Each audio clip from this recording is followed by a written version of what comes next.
It's a really good question. So let me do it this way. I'll make it personal and forgive me. Let's say there is someone very positive in this class, their outlook towards life. I'm not that way, temperamentally and because of some of the experiences I've had. And let's say by chance I happen to like that particular person. The only thing I don't like about them is that they just have a positive outlook. The cup is always half full, and I tell them, no, the cup is half empty. The cup is half full. No, it's half empty. And then they say, no, it's half full. I say, yeah, you have like 50 people who are thirsty. That half full of a cup is not going to do anyone any good. So let's just be real. It's half empty, and it's not going to quench the thirst of 50 people. And so, given the fact that human beings are alone in many ways, especially as we kind of grow and mature and begin to reflect, and we are broken, as you said, in a variety of different ways, we want to make sure that we have other people in our lives, that they can see the cup half empty, not half full. Now, I like philosophy, I like thinking, I like reflecting, and I try my best to contaminate, poison anyone who comes my way. Sometimes it doesn't work out so well because they take too much of the poison, they take it far too seriously. And I'm no longer 20, those stages for me are past. I don't really care for them, but when someone who has a life, married with children, has a job, has a future, all of a sudden takes this stuff very, very seriously and comes to me and says, I think I'm just going to quit my job and walk away from this and walk away from that. Then I say, well, that's really not the thing you want to do. Stay with philosophy for about 10, 15 years, then go back to your companion. Have him or her around.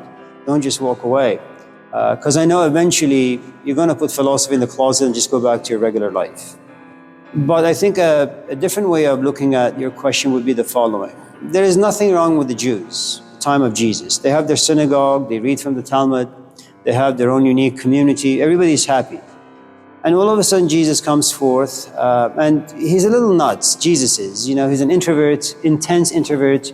He doesn't really believe in the letter of the law, he believes in the spirit of the law, and he's alone. You have all this feeling about who you are, what you are, the desert life, what you've experienced, you've seen the light out there, and you want to come back to your community and share your experience with other people. And so the only way you can do it is by tell them that they are wrong. He reads from Isaiah and then he tells them, well, you guys have been waiting for a Messiah, here it is, looking at him.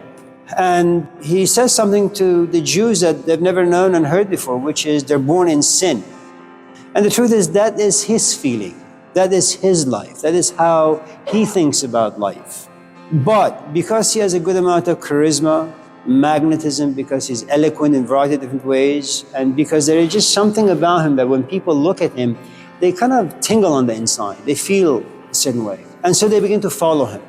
And as they follow him little by little, they begin to house, various components or characteristics of Jesus inside them, to the point that Matthew no longer goes back to his work.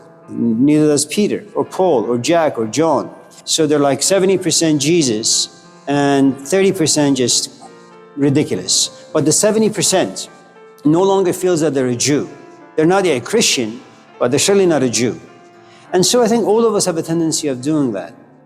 I don't know if you've ever been around people who've been chronically depressed. They can't handle too much of a good time. They can't handle too much happiness. The world is dark and gloomy and bleak. So even when you're with them and you want to relatively have a good time with them, just kind of ease their life a little bit, what they find meaning in is finding something that's broken about you. And if they can't do it, they'll tell you a sad story until your joy goes away and is replaced, by sadness and sorrow. And I think for the most part, it's because whatever lives inside you find it to be valuable. At the same time, it does make you feel lonely, and you want to break bread, emotional bread with someone. So you have no choice but to break people the way you have been broken. And I think we're all guilty of that. I think the best you can hope for is find someone or maybe be broken in the right way, and then share that brokenness with other people. And hopefully they'll find it interesting. Consider the trans community for a moment. It's not even 2% of the American population. Not even 2%. But it's difficult to be judged. And it's difficult to be judged and then to feel isolated. And so one of the ways that you combat the harsh judgment coming away from others is that you begin to advertise. And as you begin to advertise, you gain followers. And if you were 2, now you're 5. If you were 5, now you were 25. And now you can create your own vocabulary. You know, the things that language or words that didn't exist like 5 years ago, all of a sudden they're here. That's what we do. And there is nothing wrong with it. Does it create confusion? Yeah.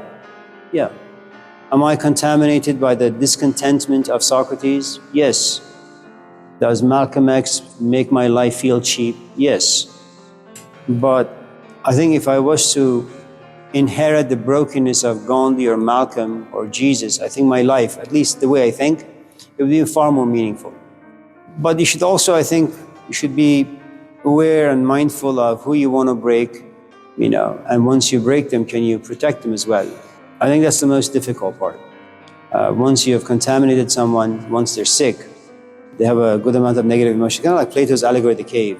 Once you tell people that these are the shadows, they're not real, you know, your life is this or that, and they buy that particular way of thinking, they can't go back to their life. And since you broke them, you need to protect them to some extent.